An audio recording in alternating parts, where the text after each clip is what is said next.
pelo fato de não ter acompanhado futebol quando eu era criança, eu nunca vi muita coisa do Ronaldo, na verdade. Eu acho que eu nunca parei pra ver um jogo inteiro do Ronaldo, justamente porque quando eu comecei a acompanhar futebol, ele já tinha se aposentado há muitos anos. E talvez isso seja um ponto positivo, porque pelo menos eu não sinto muita dor quando eu vejo o gol de cobertura dele na Vila. Embora, mesmo que eu não acompanhasse futebol na época, eu lembro de ter viralizado no Orkut da vida, tá ligado? No início do Facebook, pelo menos que eu me lembro aqui no Brasil, lá pra 2010, tá ligado? Então, mesmo sem acompanhar futebol na época, eu lembro desse gol viralizando muito. Mas felizmente isso não me dói tanto, porque eu não tenho memória afetiva, não sinto uma dor quando eu vejo.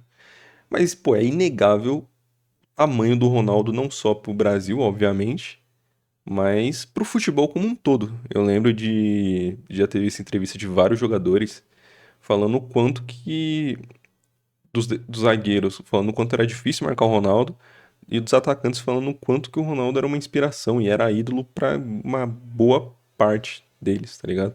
O Ibra, eu acho que foi, tem vários, na verdade. O Benzema eu sei que foi também, que eu acho que ele até chega a falar isso na premiação da Bola de Ouro. Então, é meio inegável o tamanho do Ronaldo pro futebol. Mesmo que você, sei lá, por algum motivo não goste do Ronaldo, que eu acho meio bizarro, né? Mas aí, pô, cada um, não vou me meter na idolatria de quem você tem ou não. Mas é inegável o tamanho do Ronaldo pro futebol mundial, tá ligado? E aí eu acho que isso vai ser muito interessante ver esse vídeo de hoje lá do Eurofut de craques eternos. É o primeiro que eu tô trazendo. Eu sei que tem alguns. Eu sei que tem do Eusébio, do Cruyff. Eu acho que tem do Messi, mas eu não sei se é. Porque eu sei que tem um vídeo dele contando a trajetória da Argentina. Mas enfim, é o primeiro craques eternos que eu trago a reação aqui pro canal. Eu já vi o do Pelé, então infelizmente não adianta pedir. Era impossível não ver. Eu assisti no dia que lançou, inclusive. Os outros eu não vi justamente por não ter tempo assim, mas o do Pelé, obviamente, na época que lançou, eu abri uma exceção e assisti. Fui dormir, acho que, sei lá, umas 2 horas da manhã assistindo o vídeo de tão bom que era. E eu quero justamente conhecer mais da história do Ronaldo. Não sei muita coisa, eu sei que ele surge no Cruzeiro, sei que ele é carioca, sei, obviamente, os times que ele passou, do Real, do Barça, da Inter, do Milan e tal, mas sei bem por cima, não sei como foi a fundo a passagem do Ronaldo por esses clubes. Então, né, simbora. A história do futebol brasileiro pode ser contada por nós do ponto de vista de quem é privilegiado. Durante a maior parte da história desse esporte fantástico, fomos a nação que mais foi presenteada pelos deuses do futebol com grandes jogadores. Mas nesse jogo bonito, existem diferentes classes para se referir aos chamados bons de bola. Existem os grandes jogadores, existem os craques, existem os fora de série, os gênios da bola e existe o fenômeno. Sim, Correto. não os, porque fenômeno só existe um. No vídeo de hoje da Caralho. série Craques Eternos, nós vamos contar com detalhes a história de Ronaldo, o fenômeno, um dos maiores e melhores jogadores do futebol mundial e ídolo eterno da seleção brasileira. O monstro, o brabo.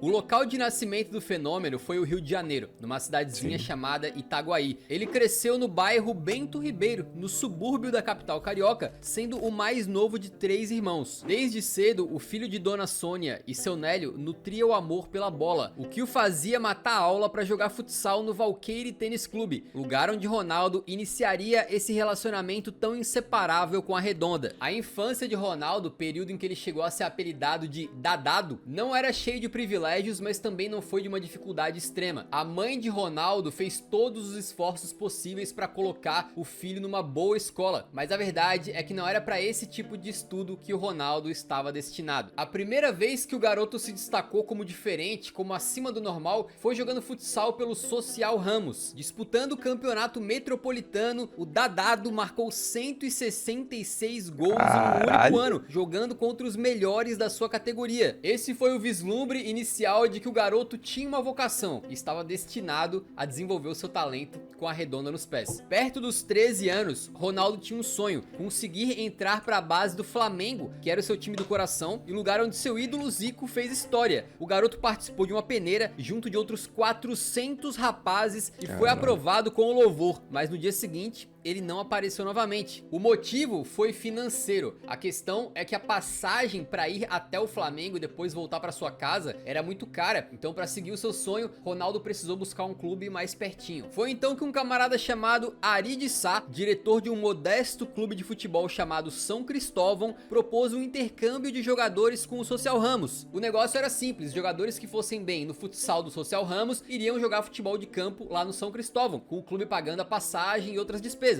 Não era ainda o sonho de ir pro Flamengo, mas era a opção mais concreta que Ronaldo tinha nas suas mãos, e assim ele começou no São Cristóvão. Deu os primeiros passos numa cancha de futebol vestindo as cores do alvinegro, e em seu primeiro jogo mostrou os dotes de um fenômeno, marcando 3 gols na vitória por 5-3 contra o Tomazinho. Isso foi em agosto de 1990 e era apenas o primeiro passo de uma trajetória de 2 anos e meio do Ronaldo no São Cristóvão, onde ele cresceu, se desenvolveu como jogador e se preparou para o próximo passo da carreira, que não seria pequeno. Ascensão. Aos 15 anos de idade, em 1992, os empresários Alexandre Martins e Reinaldo Pita puseram as mãos no passe de Ronaldo, pagando cerca de 7,5 mil dólares ao São Cristóvão por ele. Valor que pode ser considerado baixo até pra época, considerando o talento do Ronaldo, mas a gente tem que pensar que o São Cristóvão, como um time pequeno, era obrigado a vender seus jogadores para conseguir se manter saudável financeiramente. Nessa época... Isso acontece hoje em dia com um clube grande. Você pega um monte de exemplo aí da maioria dos clubes quebrados que tem que fazer isso. Pô, o Santos, pô, que é um exemplo melhor que o Santos, rifa a base a preço de banana pra conseguir pagar um pouco das contas, e um pouco do dinheiro que sobra acaba contratando um jogador velho e ruim, tá ligado?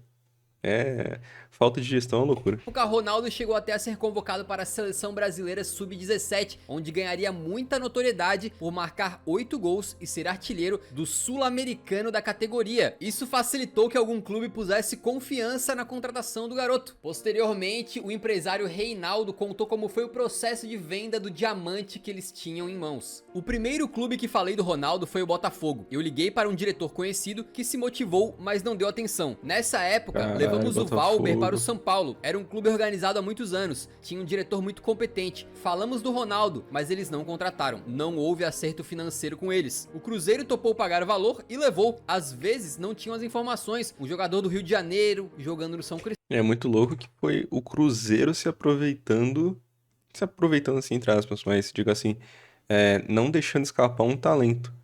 Coisas que a gente viu acontecer com uma grande frequência nos últimos anos. O Estevão, o Vitor Roque, o, o Maurício, do Palmeiras também, se eu não me engano, era de lá. E aí você vê, obviamente, agora nesse ano, 2025, eu tô gravando isso aqui dia 3 de junho, o Cruzeiro, pô, tá brigando no G4 do Brasileiro, tá indo bem, finalmente tá dando um pouco de esperança pro torcedor e brigando por algo. Mas os últimos anos do Cruzeiro brigando ali, principalmente nos anos da Série B, por conta de más gestões que deixaram jogadores desse tipo escapar, é uma loucura, pô. Se fosse o Cruzeiro vendendo o Vitor Roque e o Estevão no lugar do Palmeiras, obviamente não venderiam pelos mesmos valores, porque o Palmeiras já estava estruturado, então pode vender por um valor melhor, porque não precisa se desfazer da base. Mas se o Cruzeiro tivesse tido uma gestão decente ao ponto de não quebrar, de não ser roubado praticamente, poderia ter faturado muito com esses dois moleques, por exemplo, e usado o dinheiro pra se reestruturar, tá ligado? É uma loucura o quanto de time grande tem que tá destruído por conta de gestões incompetentes de gente no poder, tá ligado? E a cada frase que eu falo isso, eu penso no Santos também, principalmente. Cristóvão. Apesar de ter sido formado lá, Ronaldo nunca chegou a fazer um jogo profissional pelo São Cristóvão, o que não impede de maneira nenhuma o clube de ter um grande orgulho de ter sido o local onde Ronaldo deu seus primeiros passos. Como é possível ler de longe na arquibancada do estádio deles, que ainda por cima leva o nome de Estádio Ronaldo Luiz Nazário de Lima. O Cruzeiro então foi o clube que teve o privilégio de alçar Ronaldo para o futebol profissional. Com 16 anos, ele fez o seu primeiro jogo no dia 25 de maio de 1993 pelo Campeonato Mineiro. Seu primeiro gol com a camisa do clube só sairia muitos meses depois, em agosto, num amistoso organizado na Europa contra o Belenenses. Essa excursão para solo europeu rendeu os olhares de outros clubes gigantes, como o da Inter de Milão, que fez ali a sua primeira investida pelo gênio, oferecendo 500 mil euros, o que já era muito, mas muito mais do que o Cruzeiro tinha pagado. Só que o clube adotou a estratégia da paciência. Eles sabiam que no futuro poderiam receber muito mais. A valorização de Ronaldo estava apenas começando, e assim foi. Isso porque Ronaldo não demorou a explodir. Não houve um grande período de adaptação entre os profissionais. Quando menos se esperava, Ronaldo começava a ser o principal destaque do time, mesmo sendo ainda apenas um garoto franzino. Em 1993, ele marcou 12 gols em 14 partidas do Campeonato Brasileiro, sendo o terceiro maior artilheiro do torneio, agora com 17 anos. Foi nessa época que aconteceu o famoso jogo contra o Bahia, em que o Ronaldo faz 5 gols, um deles aproveitando ali de forma muito esperta uma bobeira do goleirão. Em 1994, ele não deixou o ritmo baixar, anotando 22 gols no Campeonato Mineiro. Que isso, pô. Que isso, pô. É que não sei se o estadual tinha mais jogos na época, talvez tenha. Mas ainda assim, pô, você meter 22 gols só no estadual é putaria.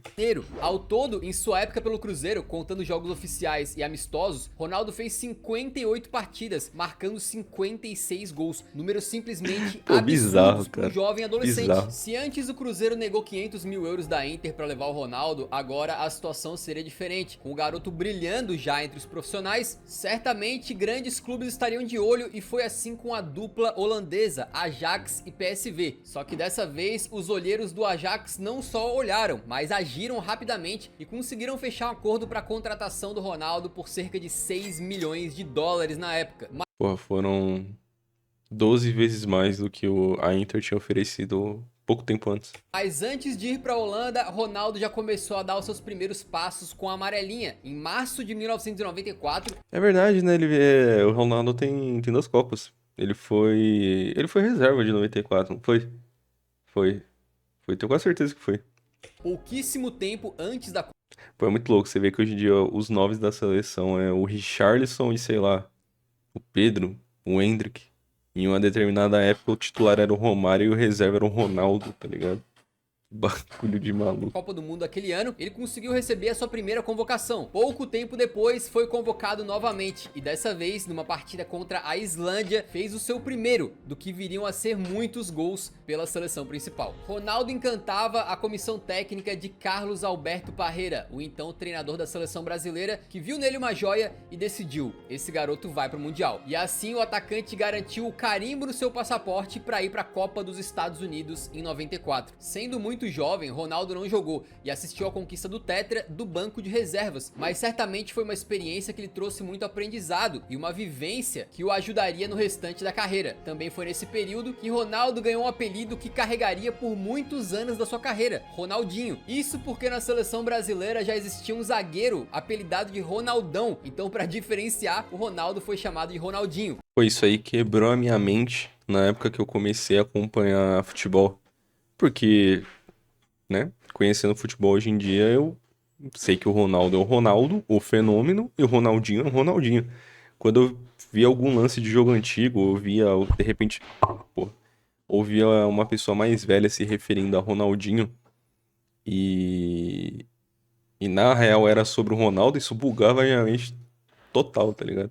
Até depois eu vi que na época que nem ele explicou, tipo, tinha um Ronaldão e ele virou Ronaldinho. Aí depois que entrou o Ronaldinho, que era o Ronaldo Gaúcho, aí mudaram, ele passou a ser Ronaldinho, o outro passou a ser só o Ronaldo. É maluquice. Depois do Mundial de 94, era a hora então do Ronaldinho dar o próximo passo da sua carreira. Ele desembarcou na Europa para jogar no PSV, iniciando uma trajetória que o levaria para o topo do mundo. Ronaldo chegava em solo europeu para se transformar rapidamente num dos principais jogadores do Brasil e de todo o planeta. E a subida foi rápida. Contar grandes histórias é a nossa paixão, e se você estiver curtindo esse vídeo, que deu um trabalho imenso pra toda a nossa equipe, por favor deixa o like que ajuda a divulgar o vídeo pra mais gente. A produção do Eurofut é coisa de outro clicar no mundo, botão pô. vermelho embaixo do vídeo. A edição do Eurofut é não só pra muito dar um pica, apoio pro nosso trabalho, mas todo o pra trabalho de acompanhar os pesquisa deles é próximos surreal, vídeos com mano. mais tranquilidade. Surreal. A gente tem feito cada vez mais vídeos com esse nível de qualidade, então entre pra nossa comunidade e você não vai se arrepender. Capítulo 3, melhor do Ronaldo mundo. chegava no clube pouquíssimo tempo depois da era Romário no PSV. Por lá, o baixinho liderou seu É verdade, né? O Romário no PSV e o Ronaldo também seguindo o mesmo caminho. time com uma chuva de gols que levou a vários troféus conquistados. Claro, ninguém ousava dizer que um jovem vindo do Cruzeiro seria capaz de atingir rapidamente o nível de Romário, mas a verdade é que ficou impossível para um torcedor do PSV e um torcedor brasileiro não se empolgarem com o início de Ronaldo por lá. Na primeira rodada da Eredivisie 94-95, Ronaldo levou apenas 9 minutos para marcar o seu primeiro gol pelo PSV. No jogo seguinte foi ainda melhor, marcando um doblete. E se no primeiro jogo ele marcou um gol e no segundo 2, no terceiro, meus amigos, ele marcou o seu primeiro hat-trick em solo europeu. É bizarro, pô. O cara cheira gol, mano. Que bagulho de maluco. PSV foi derrotado na Copa da UEFA pelo Bayer Leverkusen por 5-4, mas Ronaldo guardou seus 3 gols. Eram 6 bolas na rede nos 3 primeiros jogos para um garoto muito jovem que tinha mudado de continente, indo para um país que É tipo assim, todo respeito, mas o que o Ronaldo era feio nessa época que é sacanagem, bicho. Toda foto dele ele tá fazendo uma careta diferente, mano.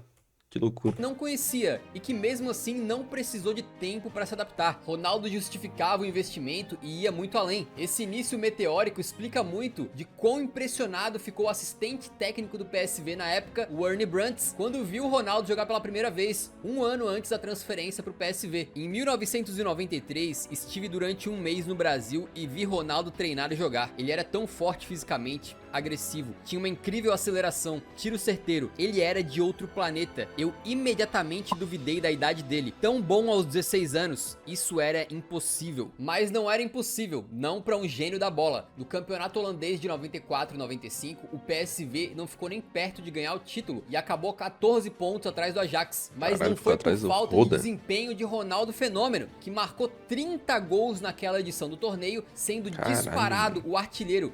30 gols em 33. 12 gols a mais do que o segundo colocado. Ronaldo não iria vencer o holandesão pelo PSV porque disputava com o histórico time do Ajax, mas na temporada seguinte venceu o seu primeiro título pelo time de Eindhoven, levando para casa uma Copa da Holanda. No campeonato holandês de 95-96, Ronaldo não conseguiu chegar nem perto Olha o que eu falei das caretas, mano. Pô, é sacanagem, dos cara. 30 gols que tinha marcado na edição anterior, mas não foi por culpa do seu jogo. Foi nessa temporada que Ronaldo começou a lidar com um problema que o assombraria para o restante da carreira, os joelhos. Ele teve tendinite em ambos, precisou passar por cirurgia Caralho. e perdeu grande parte daquela temporada. 95-96 acabou sendo a segunda e última temporada de Ronaldinho pelo PSV, até porque mesmo com problemas físicos e ficando de fora por lesão, ele teve números assombrosos que chamavam muito a atenção de clubes maiores. Afinal, com a camisa do PSV, ele disputou 57 jogos e marcou 54 gols. Uma média brutal, Bizarro, ainda mano. mais para um garoto.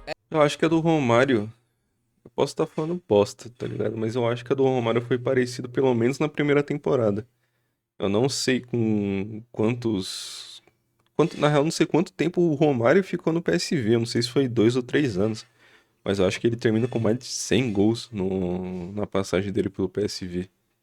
É coisa de maluco, mano. Era impossível que muito em breve ele não recebesse uma proposta de um clube gigantesco. Mas antes disso, ao fim da temporada 95-96, Ronaldo atendeu ao chamado da seleção olímpica e foi em busca então do que na época era uma inédita medalha de ouro nas Olimpíadas. Ronaldo se juntou naquele Verdade, né? A elenco a seleção não caras tinha, com né? quem ele faria história na seleção principal, como Rivaldo e Roberto Carlos. O time brasileiro tinha uma geração fantástica, com vários jovens excelentes e alguns grandes veteranos. Mas apesar de tudo, o ouro não veio. O Brasil sofreu uma traumática eliminação para a Nigéria nas semifinais e ficou apenas com o bronze, mas apesar disso, o desempenho individual do Ronaldo também chamou atenção. Ele fez 5 gols e voltou das Olimpíadas com o status de um dos melhores jogadores do planeta e um dos jovens mais cobiçados do mundo. Era fato de que o PSV não conseguiria segurá-lo por muito mais tempo. E o clube felizardo que conseguiu tirar Ronaldinho do PSV foi um que tem um histórico bastante interessante com brasileiros, o Barcelona. Aos 19 anos, Ronaldinho... Pergunta. O Barça é o time onde... time europeu, no caso. Tem mais ídolos brasileiros, mano? Porque se eu paro pra lembrar de cabeça, tem Neymar, Ronaldinho, Ronaldo, Romário, Rivaldo. Tem o Silvinho. Não sei se o Silvinho chega a ser ídolo, mas jogou por lá. O Barcelona eu acho que é um dos clubes europeus que mais acaba apadrinhando o jogador brasileiro, cara. Tiveram alguns que passaram no Real também. Na época que a Itália tava no auge também, vários clubes italianos pegaram, mas, tipo, um clube específico que tem muita passagem de brasileiro é o Barça, mano. É loucura. E normalmente, pelo menos a maioria das vezes, dá bom, tá ligado? O Rafinha começou meio mal, tá engrenando agora, foi o melhor da temporada junto com o Yamal. Teve o Coutinho, que não foi não deu certo, mas aí acho que é muito mais pelo Barça do que propriamente pelo Coutinho, porque todo mundo tava dando meio errado no Barça naquela época. O Griezmann não rendeu tanto quanto poderia, próprio Dembélé também não rendeu tanto quanto poderia, então... Mas o Barça, eu acho que na Europa é o time mais abrasileirado que tem. Eu até lembro de uma entrevista do Romário falando que a cidade de Barcelona é muito convidativa pro jogador brasileiro, porque o clima é bom, as festas pra quem gosta, e o povo é meio caloroso, assim, então acho que provavelmente é o time que mais chama atenção de brasileiro pra jogar lá. encantava o técnico Sir Bobby Robson, o inglês que era então treinador do Barcelona. Ele queria o atacante brasileiro a qualquer custo porque via no Ronaldo um jogador fora de série. E anos depois, ele chegou a declarar como se sentiu obcecado pelo Ronaldinho. Ele ainda tinha 19 anos, mas eu disse aos diretores do Barcelona que deveríamos comprá-lo, que ele não só seria um tremendo jogador, mas um atleta com potencial. Ele era muito mais que uma alternativa aos homens que tínhamos disponíveis no ataque. Ele era raro e diferente. Ele driblava como George Best. A negociação Com todo respeito aí ao George Best, né, mas... com o PSV não estava fácil e o então vice-presidente do Barcelona, Joan Gaspart, teve que adotar uma técnica de malandragem na negociação para conseguir fechar a contratação. Como ele mesmo contou, eu até tive que me disfarçar de garçom para conseguir fechar o acordo com ele. Eu já escutei essa história.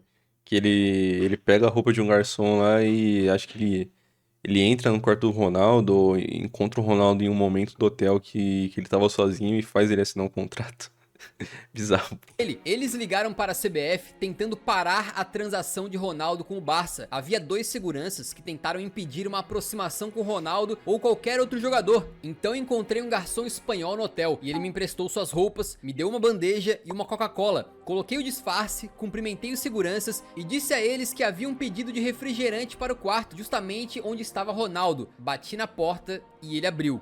O contrato foi assinado lá, na cama do quarto. E foi assim, loucura, então... Loucura. Que com seu vice-presidente disfarçado de garçom, o Barcelona assegurou a contratação da maior joia do futebol mundial na época. Em 1996-97, Ronaldo jogaria no Camp Nou, numa transferência de 20 milhões de dólares, que na época foi o recorde mundial. Ronaldo, próximo dos 20 anos, ia para o seu terceiro clube profissional na carreira, e seria ali onde ele explodiria de uma vez por todas. No Barcelona, Ronaldo saltou de um jovem super promissor para um monstro completo. Seus dribles, arrancadas e finalizações faziam com que ele parecesse um adulto jogando contra crianças. Um exemplo perfeito disso foi um dos muitos gols que ele fez naquela temporada, que se tornou lendário. Em partida contra o Compostela, onde Ronaldinho recebe muito longe do gol, arranca e sai driblando todo o time adversário. Cara, quase leva a camisa puxado embora. pela camisa algumas vezes, ele não só não caiu, como foi até a área e botou a bola na rede. Esse gol, marcado ainda na primeira parte da temporada, ajudava a provar: Ronaldo era o melhor jogador do planeta. No fim do ano de 1996, 2016, ele recebeu esse reconhecimento de forma oficial, sendo eleito pela FIFA como o melhor jogador do mundo. Menos de 3 anos depois de sair do Brasil, o Ronaldinho chegava ao topo do ranking de jogadores no planeta inteiro, e fez isso tendo apenas 20 anos, sendo até os dias de hoje o jogador mais jovem da história a ter conseguido tal honraria. Aí você se pergunta, e a bola de ouro? Então, naquele ano Ronaldo não levou pra casa, perdendo a redonda para o alemão Matthias Sammer por apenas 1 ponto.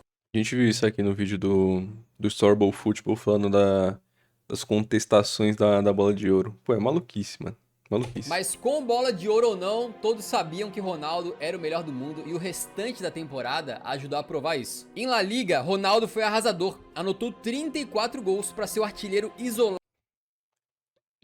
De novo, na Holanda foi 30 e 33, agora foi 34 e 37. Que da bagulho bizarro, competição cara. e por muito pouco não deu o título ao Barcelona, perdendo por apenas 2 pontos de Hum, diferença pro Real Madrid, mas a sua brilhante temporada, que teve 47 gols em 49 jogos, rendeu ao Barça alguns loucura, troféus, mano. Quase como a um gol por Recopa jogo. Europeia, a Copa Bagulho do Rei bizarro. e a Supercopa da Espanha. Havia sido a primeira temporada dos sonhos, Ronaldo havia destruído, vencido títulos e sido eleito o melhor jogador do mundo. A decisão do Barcelona de renovar o seu contrato estava mais do que acertada, porém um episódio de ganância acabou fazendo com que Ronaldinho fosse embora do Camp Nou. Aquela temporada de 1996-97, em que Ronaldo jogou fino da bola, acabaria sendo a sua primeira e última como jogador culé. Certo Fenômeno. dia, Ronaldo e seus representantes compareceram ao Barcelona para determinar a assinatura da renovação. Quem estava por trás disso era o Joan Gaspart, aquele vice-presidente do clube que se disfarçou de garçom. O contrato foi redigido ali mesmo, na frente deles, e parecia estar tudo acertado. Mas antes de assinar o papel, eles resolveram sair para comer, o que, segundo o próprio Gaspart, foi um erro fatal. Ele explicou depois. Isso foi um erro, porque se não tivéssemos saído para comer e tivéssemos assinado ao mesmo tempo em que chegamos ao acordo, Ronaldo teria ficado no Barcelona. Durante a reunião, um dos agentes saiu para atender o telefone e era o presidente da Inter de Milão, Massimo Moratti. Naquela época, não demos muita atenção à ausência do agente. Quando voltou, pediu desculpas, tomou um café e fez um brinde antes de ir ao escritório assinar o contrato. Desde o primeiro momento em que chegamos ao escritório do presidente Núñez, os agentes começaram a colocar obstáculos. Disseram ao Ronaldo para ir para casa e que o chamariam para assinar. Perguntei a eles se não queriam assinar o contrato. Eles insistiram que sim, mas o que queriam era renegociar quase todo o acordo, aumentando os termos financeiros. Eles estavam tentando destruir as negociações, e assim conseguiram. A Inter de Milão oferecia muito mais dinheiro e fez com que os agentes do Ronaldo travassem o negócio com o Barcelona, ainda que, nas palavras do então vice-presidente Gaspart, Ronaldo queria ficar no Barça. Mas essa é uma história que tem dois lados, porque muito tempo depois, o próprio Ronaldo veio dar a seguinte declaração: eu assinei a renovação do meu contrato no final da temporada e viajei com a seleção brasileira. 5 dias depois, eles me ligaram para me dizer que não podiam renovar comigo. Nunca esteve nas minhas mãos. O clube não me valorizou como eu pensei que fariam. Eu queria ficar, mas não era a minha decisão. Ao que parece, Caralho, que loucura, mano. Assim, o único ponto que bate nas duas versões é a de que o Ronaldo queria ficar no Barça, aparentemente. Agora a gente só não sabe se os presidentes não valorizaram, o presidente do Barça não valorizou como ele merecia, ou como ele achava que merecia, ou se realmente foram os agentes tentando ganhar algo por fora na negociação com a Inter. Cara, que loucura, mano. Que loucura.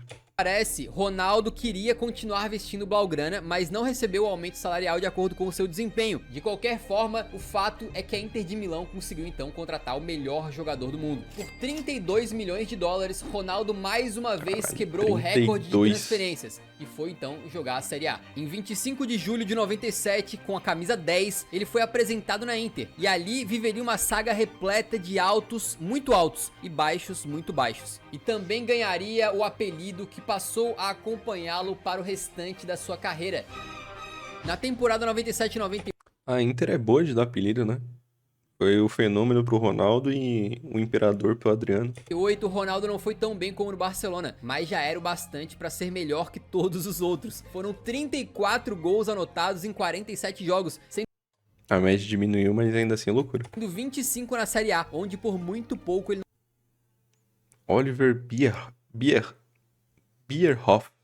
Da Udinese. não foi artilheiro. E no meio de tudo isso, ele mais uma vez foi reconhecido de forma oficial como o melhor jogador do planeta. Dessa vez com votações esmagadoras, tanto no prêmio da FIFA quanto na bola de ouro. Mas para Inter, a consagração na temporada viria na Copa da UEFA, atual Liga Europa, onde eles conseguiram chegar à final para enfrentar um rival local, a Lazio. Naquela final, jogada no Parque dos Príncipes, os laziali descobririam que enfrentar Ronaldo inspirado era um pesadelo. Ronaldo driblou, deu passe, meteu bola na trave, deu elástico e fez um golaço épico, onde deixa o goleirão Marchegiani destruído no chão. Ele O ficou homem de tava xereca, bem, hein? e o resultado não poderia ser outro a não ser o título da Inter, que veio pra coroar uma primeira temporada excepcional do craque. A adoração da torcida e da imprensa italiana fizeram cunhar o termo que melhor descreveria esse jogador. Na Itália, Ronaldo virou il fenômeno, e pro Brasil e pro mundo inteiro, a partir daquele momento, muito mais do que Ronaldo, Dadado, R9 ou Ronaldinho, ele seria Caralho, o me fenômeno. arrepiei, tá? Caralho. Sonho vira Ao fim da pesadelo. temporada Agora acho que vem a lesão dele, né? 97-98, consagrado como o melhor jogador do mundo, Ronaldo voltaria ao palco máximo do futebol, dessa vez sob uma nova aura. Se em 94 ele era um jovem que assistiu o Tetra do banco, dessa vez em 98 ele chegava como líder da seleção. Aí Ele vai era ter a protagonista, a coisa era muito convulsão, né? diferente. E ele estava preparado para liderar o Brasil então na Copa do Mundo de 98 na França. Seu primeiro gol em Copas foi naquela fase de grupos, em partida contra o Marrocos na segunda A musiquinha de The Last of Us do fundo muito boa, tá? rodada. Ele recebe grande passe, deixa a bola quicar e fuzila pro gol com categoria. Depois volta a balançar as redes nas oitavas de final contra o Chile, anotando 2 gols, um deles de pênalti e o outro recebendo na direita e tirando do goleiro com toda a facilidade do mundo. O fenômeno voltou a ser decisivo para ajudar o Brasil a chegar à grande final, anotando um dos gols do empate contra a Holanda na semi e também convertendo o seu na disputa de pênaltis. Ronaldo iria novamente para uma final de Copa do Mundo e dessa vez não era para assistir, era para jogar como grande craque daquele time. A ascensão de Ronaldo era meteórica, tudo estava acontecendo muito rápido e mesmo ainda sendo sub-23, o cara era 2 vezes melhor do mundo e fazia um estrago na Copa. Parecia um sonho de qual ele e todos os torcedores brasileiros não queriam acordar, mas de forma muito súbita esse sonho acabou virando um pesadelo. Durante a concentração da seleção brasileira, um dia antes da final contra a França, aconteceu o fato que abalou o Brasil. Ronaldo Fenômeno teve uma convulsão. Edmundo, que testemunhou o fato, revelou anos depois o que ocorreu com o Ronaldinho naquele dia. Levantei, olho e vejo o Ronaldo tendo a convulsão. Quando vi o Ronaldo passando mal, saí gritando pelos corredores, roxo, língua virada, bufando. Quando vem o lanche antes do jogo, todo mundo sabia que o Ronaldo teve a convulsão, menos ele. Desenrolaram a língua, deram banho e botaram ele pra dormir. Ele não estava consciente. Com essa convulsão, a decisão inicial foi de que Ronaldo não começaria jogando aquela final. Ele senta, todo mundo tenso. Ele pega um pedaço de bolo, um suco de laranja, lembra como se fosse hoje. Ele estava no telefone. O Leonardo fala: esse cara não tá bem, ele vai morrer em campo. Ele estava estranho, era brincalhão, estava alegre e abobado. A comissão técnica disse que ele não vai jogar, que iria para o médico. Convenceram ele de fazer os exames no hospital em Paris. O Zagallo conta que o Amarildo substituiu o Pelé. Hoje recebi carta dizendo que o Edmundo vai decidir o jogo. Vai jogar o Edmundo. O grupo era sensacional. No fim das contas, Caralho, que loucura, mano. Foi que nem eu falei no vídeo do Storble de teorias da conspiração.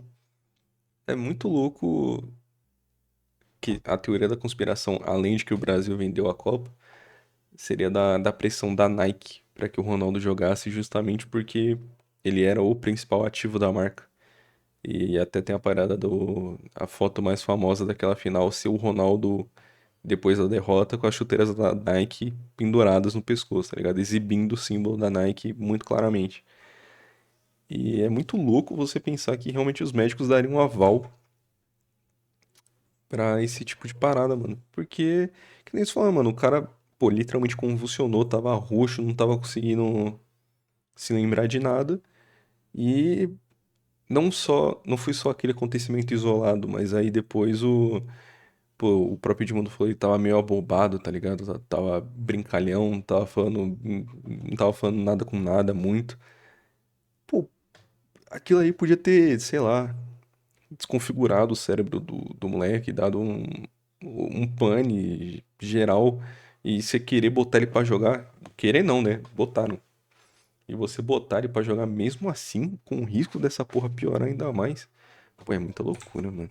É muita Ronaldo loucura. decidiu que não era nada grave e que não ficaria de fora daquele jogo, e por conta própria decidiu ir pra campo. Mas bem ou não, a verdade é que o susto abalou Ronaldo e toda a seleção brasileira, que entrou em campo pra jogar a final da Copa contra os anfitriões franceses e sofreu uma das derrotas mais humilhantes de toda a sua história, um 3-0 pra França, num dia memorável pro carrasco Zinedine Zidane, que fez 2 gols. Sem dúvida alguma, essa foi a primeira grande decepção da carreira do Ronaldinho, que até hoje talvez seja a que foi a mais dolorosa por conta de tudo que acabou sendo envolvido ali. Mas ele era muito jovem e tinha toda uma carreira pela frente. Ronaldo voltou para Inter de Milão para a temporada 98-99, ainda mais consagrado pelo seu grande desempenho naquele mundial, e recebeu uma surpresa que o acompanharia por muito tempo de carreira. Foi dado a ele o seu amado número 9. Ronaldo jogou a sua primeira temporada na Inter de Milão com a 10, porque o Zamorano vestia a 9. Só que não teve como segurar a 9 de ir pro Ronaldinho, porque o desempenho dele era muito absurdo. E aí isso até gerou aquela famosa camisa do Zamorano. Ah, é daí que vem. Eu já tinha visto foto disso, mas eu não sabia qual era a história por trás. Agora faz um pouco de sentido. Se você parar pra pensar, obviamente 1 mais 8 é 9, mas também 9 ao quadrado. Ao quadrado? 9 vezes 2, porra, o dobro de 9 é 18 também, tá ligado? Então faz sentido. Eu não lembro se foi o Zamorano, se foi outro jogador que em algum momento da carreira também teve que dar o número da camisa pra alguém do time lá que chegou, que era mais importante. E aí ele botou o dobro, um número vezes 2, porque falou que ele era 2 vezes melhor que tal jogador. Não sei se foi o caso do Zamorano, mas eu tenho essa história na minha mente por algum motivo. Porque ele fazia questão de não abrir mão de pelo menos ter uma referência ao número 9 na sua camisa. Ronaldo era adorado pela torcida, era o fenômeno, o R9, o melhor jogador do mundo. Seu futuro era brilhante, havia uma enorme empolgação do mundo inteiro de saber até onde aquele gênio do futebol poderia chegar. O que era tão especial sobre Ronaldo como camisa 9 é que ele era um jogador que ia muito além dos demais em sua classe. Ele não era só um homem de área letal na hora de finalizar, como tinha também uma facilidade surreal para sair da área, driblar, armar o jogo e destruir linhas usando de um dos seus principais fatores, que era a explosão. Ronaldo era um jogador de articulações muito flexíveis, que o permitiam dar dribles quase que impossíveis de replicar para a maioria dos jogadores, e além disso era capaz de arrancar e atingir sua velocidade máxima num estalar de dedos. Essa explosão assombrosa é um dos principais motivos pelos quais o Ronaldo tem tantos gols driblando o goleiro. É muito louco porque hoje em dia a gente vê muito. Óbvio, cada jogador tem seu perfil, suas características, mas a gente costuma ver 2 tipos de 9 hoje em dia, pelo menos com mais frequência, que é um cara paradão, aquele 9 de área mesmo, que normalmente não vai ser aquele cara tão habilidoso, tão vistoso, mas que vai ser matador, tá ligado? Seja de pé ou seja com a cabeça, que é o caso do Vegete, por exemplo, que os próprios vascaínos reclamam que de pé ele é, porra, um cone, mas de cabeça o cara é letal, pô, não tem o que fazer. Ou você vê o outro tipo, que é aquele cara que não é tão matador, não é tão finalizador assim, mas que é aquele 9 mais móvel, que sai da área, que ajuda a construir o jogo e tal, e que às vezes acaba algumas vezes atuando mais como falso 9 do que propriamente como 9. E é muito louco que o Ronaldo era meio que uma combinação das duas, tá ligado? Podia pegar a bola um pouco mais atrás e arrancar, finalizava, ajudava a criar chance. É loucura, mano. É loucura. É, tipo, driblava ainda também, tanto ele quanto o Romário. Pô, é muito louco isso, mano. O quão os dois eram completos. É muita loucura, velho. Porque ele era tão rápido e E o tão Romário fazendo isso sendo baixinho ainda, o que é mais louco ainda. genial na hora de quebrar a última linha, que ele conseguia com muita facilidade chegar na frente do goleiro no 1 contra 1. Ronaldo não era apenas um gênio, mas também tinha nascido com atributos físicos dignos de um atleta geracional. Ele era espetacular, muito diferente, mas o seu próprio corpo acabou sendo aquele fator que segurou um pouco o seu progresso excepcional. Para infelicidade de todos os amantes do jogo bonito, em pouco tempo ficou comprovado que aqueles problemas que o Ronaldo teve nos joelhos, ainda em sua época de PSV, não eram apenas algo momentâneo. Em 1998-99, Ronaldo jogou muito menos do que poderia, sofrendo novamente com tendinite nos 2 joelhos. Foram apenas 28 jogos na temporada, sendo 19 somente na Série A italiana, o que contribuiu para o péssimo desempenho da Inter naquele campeonato, onde terminou em 8º lugar. Só que essa tendinite era apenas o início de algo muito pior que estava por vir. Na temporada 1999-2000, Ronaldo sofreu um enorme baque na sua carreira. Foi no dia 21 de novembro de 1999, em partida contra o Lecce, que o fenômeno sofreu sua primeira primeira grande lesão no joelho, rompendo um dos tendões do direito. Sua ascensão meteórica seria freada por problemas físicos e após passar por uma cirurgia, o melhor do mundo agora teria que superar vários meses de uma dura recuperação para conseguir voltar aos gramados. Retorno esse que só aconteceria em 2000, mais precisamente no dia 12 de abril, justamente em uma final contra a Lazio, agora na Copa Itália. Foi contra a mesma Lazio que ele tinha feito um grande jogo pela Inter de Milão naquela final da Copa da UEFA. Só que dessa vez o oposto completo aconteceu, porque Ronaldo teve certamente ali um dos piores dias de toda a sua vida. Ele entrou no segundo tempo e mal estava esquentando quando tentou executar um drible e sofreu uma das lesões mais chocantes da história do futebol. É O louco que ele fenômeno sente rompeu sozinho, o né, mano? tendão patelar de seu joelho direito, que saiu completamente de lugar e o fez desabar em prantos no chão. Pô, essa imagem é muito triste, mano. Caralho, eu nem acompanhei, não tava nem vivo na época. Mas toda vez que eu vejo essa imagem, dá uma tristeza, tá ligado? Porque eu já vi vídeos e entrevistas do Ronaldo falando sobre a parada, sobre o quanto que era doloroso, o quanto que era difícil, tá ligado? E você vê que, tipo, não foi nem ninguém na maldade nem nada, ele só sente sozinho, cai chorando. Pô, é muito triste, mano. É A muito lesão, triste. para se ter uma ideia, é considerada extremamente rara por especialistas, uma imagem que rodou e chocou o mundo. Segundo Newton Petroni, fisioterapeuta que cuidou do joelho do Ronaldo em 2000, o joelho dele explodiu total, estourou Caralho. tudo no joelho na hora. É até difícil definir em palavras o que aconteceu ali no momento. A reação dos jogadores em campo, colocando as mãos na cabeça em choque, era compartilhada por todo mundo que assistia a partida naquele momento. Aquilo parecia um pesadelo. O grande gênio do futebol mundial, após passar meses se recuperando de uma cirurgia no joelho, havia sofrido uma lesão ainda pior após voltar aos gramados por apenas alguns minutos. A imagem da lesão era tão assustadora que levantava a questão: e agora? Quando que ele vai conseguir voltar a jogar? Ou pior, será que ele vai conseguir voltar aos campos? Lá foi Ronaldo para mais uma dura cirurgia de reparação do seu joelho. O mais complicado, além de tudo, era o pós-operatório, que exigiria uma gigantesca determinação e aplicação de Ronaldo para superar o exaustivo processo de fisioterapia. A recuperação demorou praticamente o dobro do tempo que foi estimado no começo. Foram 15 Caralho. longos meses. Não foi simples, não foi fácil. E viver aquilo foi tenebroso pro Ronaldo, que contou a experiência depois. Pra mim, a vida parecia começar e terminar no campo de futebol. Quando meu joelho foi destruído, eu senti que a minha vida tinha sido levada embora. Era Essa entrevista dele do Flow é muito foda, tá? Principalmente quando ele fala dessa parte da lesão.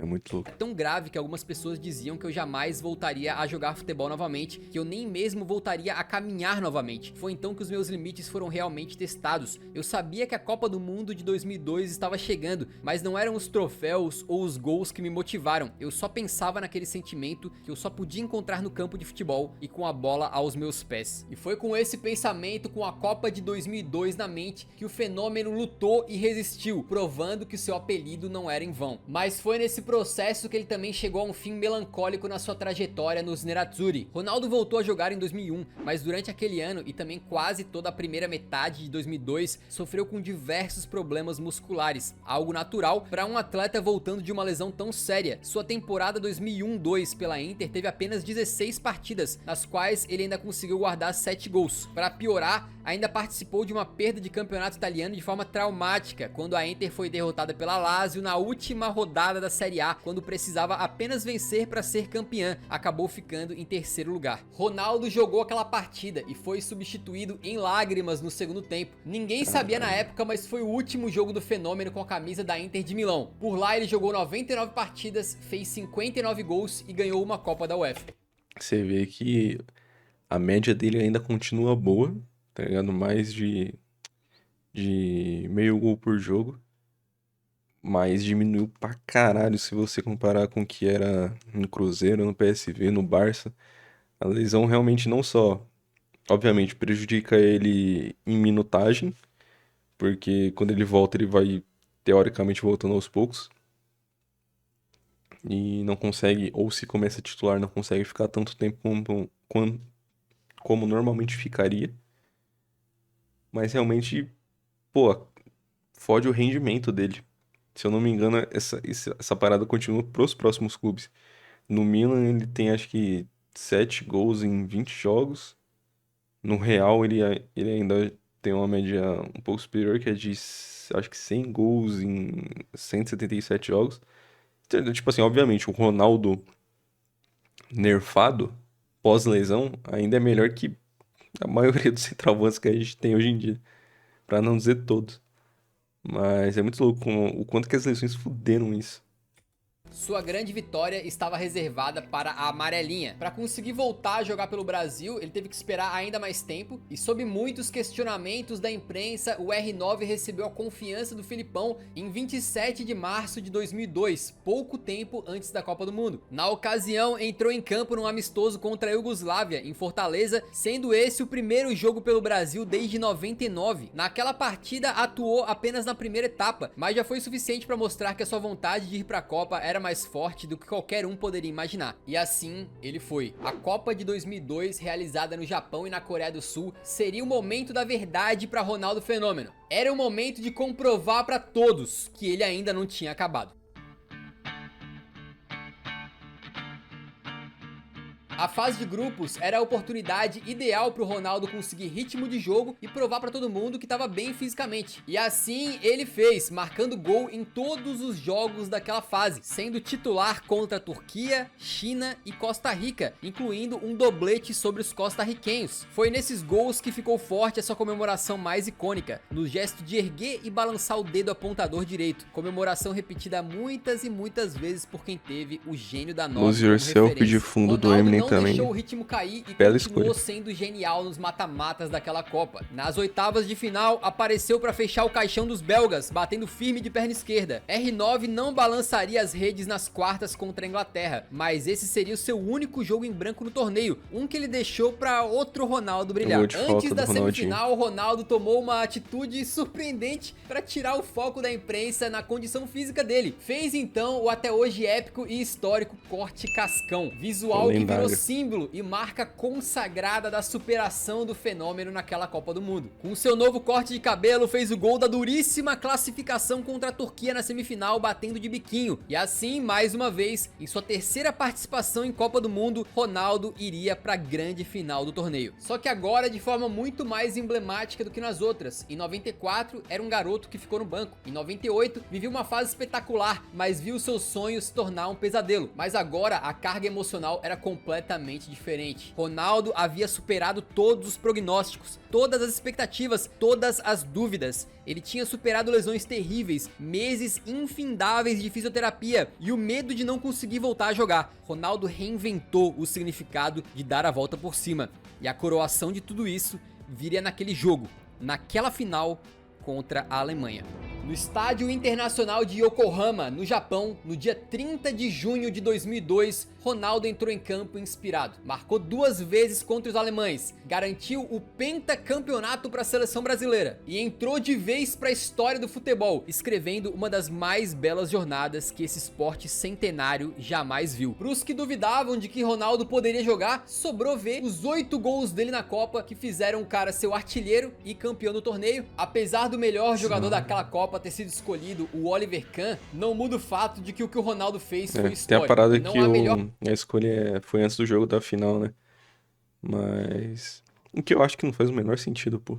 Como que você escolhe o melhor jogador de um torneio, sendo que o principal jogo, o jogo decisivo que vale o título, ainda não aconteceu, tá ligado?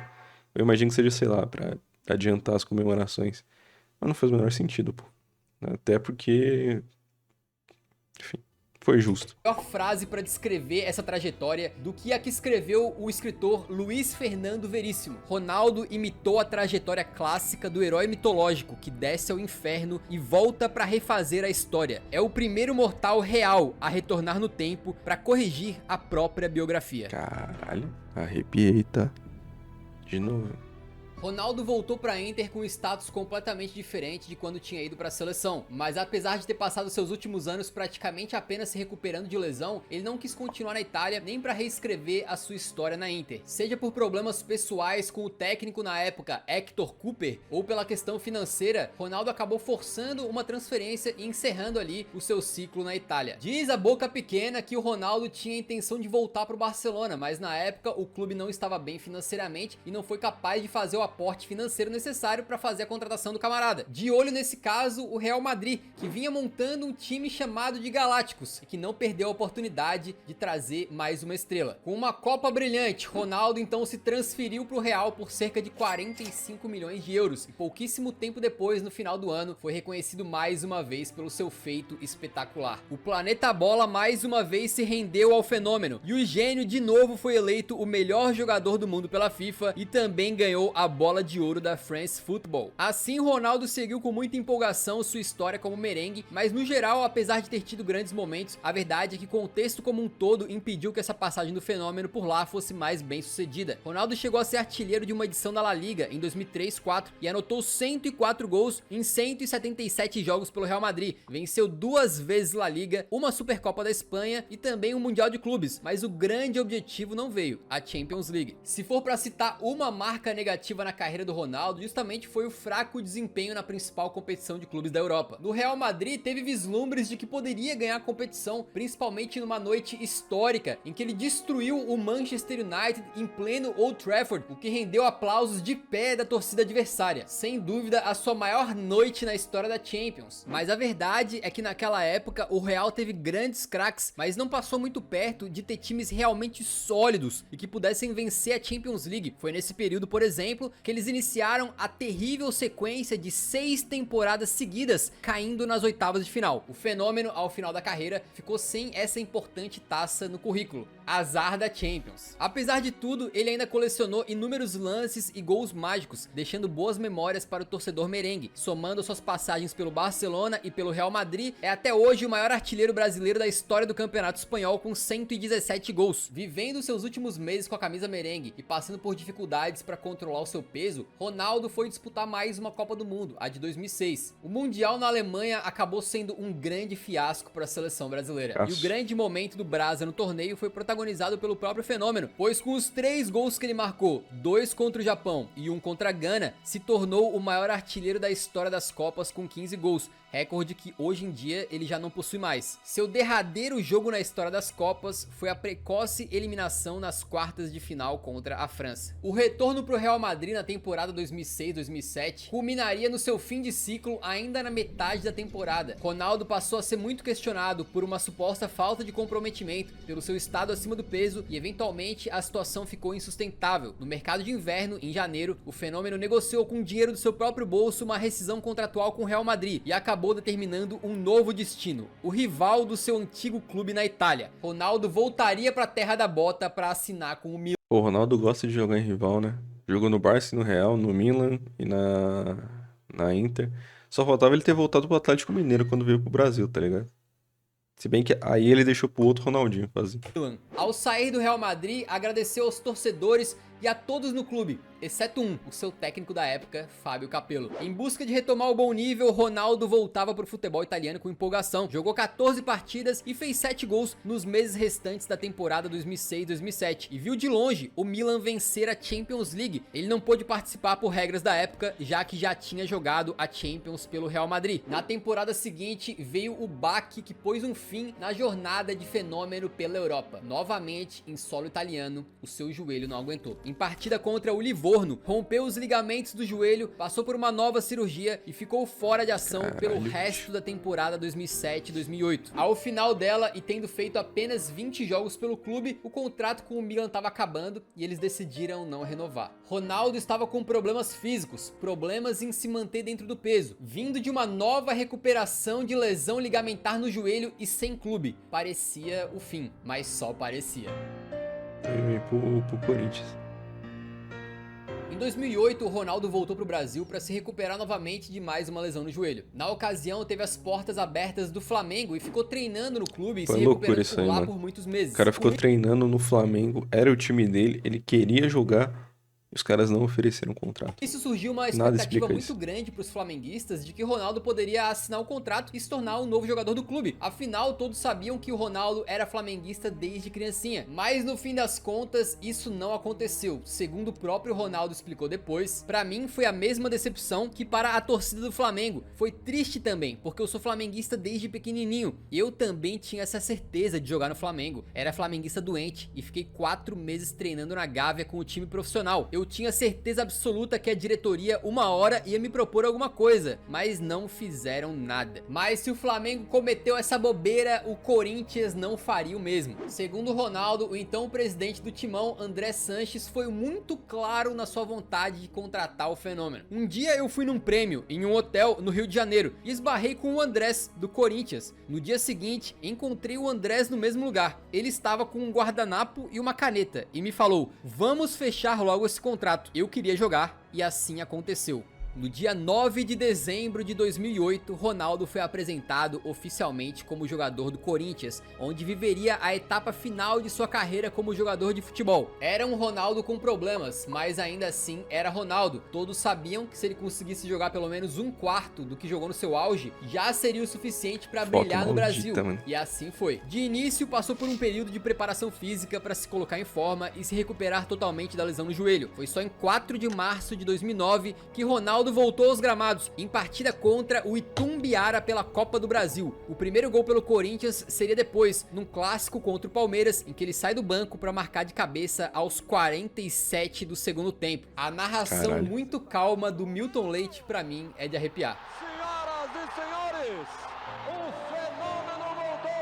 Apesar de estar longe da sua melhor forma física e do seu auge técnico, Ronaldo jogando no Brasil ainda assim era um evento. O Fenômeno ainda era capaz de lances de brilhantismo e de fazer com que seus adversários muitas vezes parecessem amadores, com o Fenômeno marcando gols como o gênio que era. Como esquecer, por exemplo, da final do Paulistão de 2009 contra o Santos, quando em plena Vila Belmiro ele marca um gol digno de Pelé, dando um corte de letra no defensor e mandando por cobertura com o pé que, em teoria, era o seu fraco. Depois de conquistar o campeonato estadual com o Corinthians, seguiu sendo destaque do time paulista e foi a Copa do Brasil, na conquista daquele que foi o seu último título no futebol, a Copa do Brasil de 2009. Ronaldo fez 2 gols nas oitavas de final contra o Atlético Paranaense e fez 1 gol na final do torneio contra o Inter.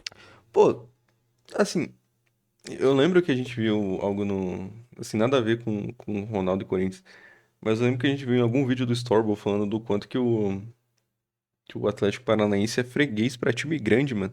Os caras já perderam o Campeonato Brasileiro pro Santos, Copa do Brasil pro Corinthians, Libertadores pro São Paulo, Libertadores pro Flamengo. Caralho, bicho. Que porra, hein? Internacional. No ano seguinte, em 2010, o Corinthians não fez uma temporada brilhante, mas assegurou vaga na Libertadores de 2011. E foi justamente nessa competição que a carreira de Ronaldo chegou ao fim. Uma partida de pré-Libertadores contra o Tolima. O Corinthians teve uma eliminação traumática. E ali, Fenômeno decidiu então parar. Em 14 de fevereiro de 2011, Ronaldo anunciou sua aposentadoria do futebol, aos 34 anos de idade. Caralho, 34, mano. Sim, obviamente, além das lesões, ele tinha a questão do sobrepeso também. Mas realmente muito louco o quanto que o tempo de vida esportiva, digamos assim, o tempo que um jogador consegue se manter jogando em alto nível hoje em dia tem aumentado, tá ligado? Óbvio que por ser atacante talvez custe mais pro Ronaldo, pelo fato de ter que correr mais e tal. Mas a gente vê, tipo, pô, o Marcelo voltando e jogando no Flu até o quê? Uns 37, eu acho. Thiago Silva, que agora tá com uns 38, 39, sei lá. O Fábio com... Tudo bem que é goleiro, mas, pô, o Fábio com 44 anos. Pô, é muito louco, tá ligado? O Neymar, que tudo bem que já não tá mais no mesmo nível, assim como o Ronaldo também já não tava no mesmo nível quando jogou no Corinthians. Mas o Neymar tá com 33, eu acho. Aí se você for parar pra pensar, o Neymar tá meio caminhando pra mesma coisa. Embora o Neymar não tenha o problema do peso que o Ronaldo tem, se o Neymar realmente for renovar com o Santos até a Copa ou até o final de 2026, que é uma das possibilidades, o Neymar terminaria o ciclo dele com 35, quase 36. E aí, se ele quiser continuar, provavelmente ele vai pra MLS, senão ele acaba ali com uns 35, 36. Então tá meio que na mesma pegada. As dores que sentia e o hipotiroidismo como motivos pra parar. A cabeça até quer continuar, mas o corpo já não aguenta mais. Ele jogou... Pois isso aí deve ser uma merda, mano. Imagina você ser um atleta de alto nível, um dos melhores do mundo, um porro pica, você querer continuar jogando, você ainda não tá, tipo, satisfeito, você queria continuar fazendo a parada que você ama, que você é bom, mas o seu corpo já não aguenta mais. Pô, deve ser uma parada bizarra, tá ligado? Inevitavelmente todo mundo vai ter que passar por isso na vida, porque a gente vai envelhecendo, nosso corpo já não vai respeitar os limites e os problemas como ele respeita antes. Quando você tem 20, 30 anos, você consegue fazer algumas coisas, fazer até algumas merdas no seu corpo e conseguir se recuperar depois, que se você der essa mesma parada quando você já é idoso, você não vai conseguir recuperar, tá ligado? Porque é uma parada que você tem que ter um cuidado a mais. Mas, pô, é uma parada de idade que você vai se adaptando com o tempo, porque é uma parada gradual. A parada do Ronaldo de em um dia tá voando na Inter e no outro sofrendo lesão que dali pra frente começa a fuder muito ele, mesmo tendo alguns anos pra ir percebendo, obviamente, essa parada deve ser muito triste você querer continuar e não conseguir, tá ligado? Não aguentar de dor. Ou 69 Até inclusive o próprio Soares que falou isso no Grêmio, teve isso no Grêmio. E agora quando voltou pra jogar quando foi jogar em MLS agora com o Messi, você vê nos vídeos que é tipo bizarro, tipo, ninguém mais dá passe longo pro Soares porque sabe que ele não vai aguentar. Os poucos lances que dá assim que ele tem que dar uma corridinha, você vê que ele já corre meio estranho e tipo assim, você sente a dor dele, tá ligado? É muito foda, mano. partidas e fez 35 gols pelo Corinthians. E ainda assim a média dele se mantém a mesma dos anos pós-lesão ali de meio gol por jogo. Tendo conquistado um Campeonato Paulista e uma Copa do Brasil, no Parque São Jorge é considerado ídolo e lembrado com carinho pela Fiel até os dias de hoje. Meses depois fizeram o que não podia faltar. Ronaldo, um dos maiores jogadores da história da seleção brasileira, fez a sua despedida com a camisa amarelinha. Em 7 de junho de 2011, um amistoso foi organizado para se despedir do fenômeno e o Brasil enfrentou e venceu a Romênia no Pacaembu. Ronaldo entrou, jogou e saiu aplaudido por todo Pô, o eu sinto estádio. falta desses Ali, amistosos se despedir de uma vez por todas, um dos maiores de aposentadoria de jogador, mano. Parece ser uma parada muito maneira que hoje em dia, pelo menos pelo que eu vejo, não rola com tanta frequência, tá ligado? Talvez até porque em ídolos desse nível a gente já não tenha tanto. Mas, pô, não vejo acontecendo com tanta frequência, tá ligado? jogadores de todos os tempos e ídolo nacional do Brasil. Com a camisa brasileira, marcou 62 gols em 98 jogos e conquistou todos Muito os pica. principais títulos que isso. poderia levar para casa. Ronaldo, o fenômeno, disputou 616 partidas e marcou 414 gols na carreira, onde atuou profissionalmente pelo Cruzeiro, PSV, Barcelona, Inter de Milão, Real Madrid, Milan e Corinthians. Venceu o prêmio de melhor jogador do mundo da FIFA em 96, 97 e 2002. Ganhou a bola de ouro em 97 e 2002. Venceu 18 títulos oficiais, incluindo 2 Copas do Mundo, 2 Copas América, uma Copa das Confederações, uma Copa da UEFA e 2 La Ligas. Ronaldo encantou o Brasil, a Europa e o mundo com a sua genialidade. Em 2020, para consagrar isso de uma vez por todas, a revista France Football, que faz a organização da bola de ouro, elegeu o time dos sonhos de todos os tempos e escalou Ronaldo como titular, como o melhor camisa 9 que o futebol já viu. O que nos faz pensar, se ele chegou nesse patamar tendo problemas físicos seríssimos, lesões que o tiraram dos gramados por anos, o que teria sido de Ronaldo Fenômeno se ele tivesse conseguido passar a carreira inteira com um físico inquebrável e inabalável como o de Cristiano Ronaldo, por exemplo? Estaríamos botando Pô, tem uma frase que não sei quem falou, mas eu já vi rodando na internet que era de que as lesões foram um jeito que Deus achou pra nerfar o Ronaldo, tá ligado?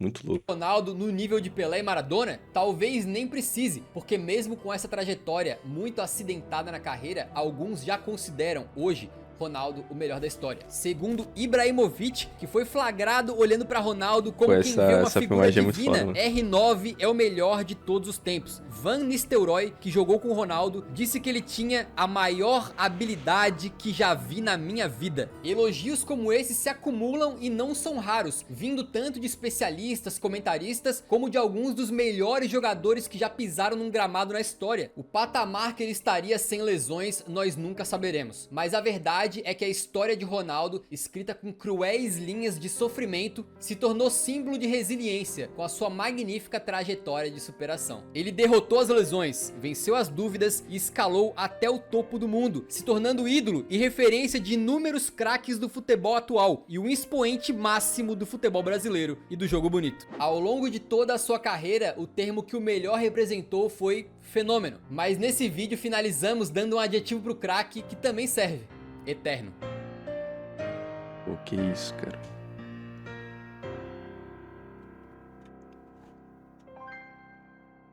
Pô, muito pica, mano. Que é isso? Muito pica. Cara, que. Pra variar, padrão Eurofute. Bom demais de se assistir. Pra mim foi muito bom também pra conhecer um pouco mais a trajetória do Ronaldo. Que nem eu falei, eu sabia os clubes que ele tinha passado, mas eu não sabia como tinha sido. E sabia de números, obviamente, mas não sabia como tinha sido a trajetória, como tinha sido o espetáculo em si. E é muito foda, mano. Infelizmente, não consegui acompanhar, tá ligado? Mesmo se eu acompanhasse futebol na infância, dificilmente eu teria assistido muita coisa do Ronaldo, tirando a época do Corinthians, porque ele jogando no Real, no Milan, eu não ia conseguir assistir aqui em casa, porque não tinha TV a cabo, tá ligado? Então, a menos que o jogo passasse no SBT ou na Globo, não ia ter como. Mas é muito louco, mano. E acho que deve ser muito foda você chegar nesse nível de idolatria de um país, tá ligado? O Ronaldo supera qualquer barreira de clubismo, de fanatismo que você possa ter, tá ligado? No que tange a futebol, você pode ser palmeirense, atleticano, porra, torcer pra qualquer time aí que seja.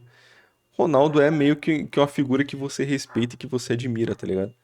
Ele é meio que a personificação do que todo moleque que joga futebol queria ser, do que toda pessoa que já se imaginou jogando futebol gostaria de ser, tá ligado? Você ser foda, você ser campeão, você ser bom no que você faz e você ser idolatrado por pessoas do seu país, por companheiros de profissão que jogaram com você ou que te assistiram quando criança e que hoje em dia te falam que você foi a inspiração deles. O Ronaldo conseguiu tudo que qualquer pessoa deseja, tá ligado?